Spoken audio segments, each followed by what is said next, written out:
প্রিয় নেতৃবৃন্দ, 2001 সালের নির্বাচনে আমরা বন্ধুপ্রতিম দুটি সংগঠন ইসলামী ছাত্র শিবির, জাতীয়তাবাদী ছাত্র দল ঐক্যবদ্ধ হয়েছিলাম। জাতীয় রাজনীতি ঐক্যবদ্ধ হয়েছিল। আমরা 2001 সালের নির্বাচনে আমরা আওয়ামী বাকশালীদেরকে দেশ থেকে উৎখাত করেছিলাম ভোটের নির্বাচনের মাধ্যমে। সংগ্রামী নেতৃবৃন্দ, বাংলাদেশে আজকে কেয়ারটেকার সরকার ব্যবস্থা প্রবর্তিত রয়েছে। যে যাই বলুক এই কেয়ারটেকার সরকারের প্রথম উত্থাপন করেছিলেন কিন্তু এই জামাতে ইসলামের বর্তমান আমির সফল শিল্পমন্ত্রী মতিউর রহমান নিজামী সাহেব। তখন কিন্তু সবাই মেনে নিয়েছিল এই কেয়ারটেকার প্রথা।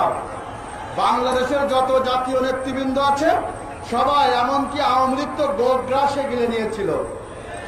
আজকে যখন এই কেয়ারটেকার প্রশ্নে আবার যখন আলোচনার ব্যাপার হলো, তখন কিন্তু এই এতিমদের সংগঠন 14 দল আর ওই ফরেন ব্র্যান্ডের নেত্রী এক ফালতু রসিকতা শুরু করেছে।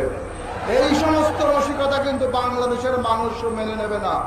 আমরা বাংলাদেশের ভিতরে এমন কোন ষড়যন্ত্র, আমরা যে কোনো ষড়যন্ত্রকে মোকাবেলা করার জন্য জাতীয়তাবাদী ছাত্র দল এবং ইসলামী ছাত্র শিবির প্রস্তুত রয়েছে।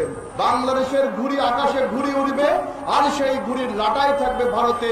এমন ঘুড়ি বাংলাদেশের আকাশে আমরা ইনশাআল্লাহ উঠতে দিতে পারি না।